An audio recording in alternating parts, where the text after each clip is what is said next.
One video just into the KTLA 5 newsroom of LA County Assessor John DeGuiz's arrest. We are live to do details in the corruption investigation. Plus, in Santa Barbara, there's a brush fire.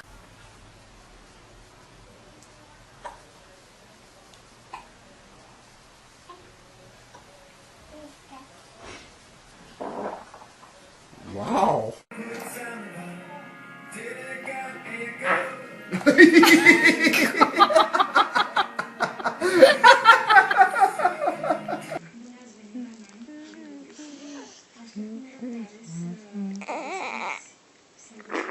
Oh my.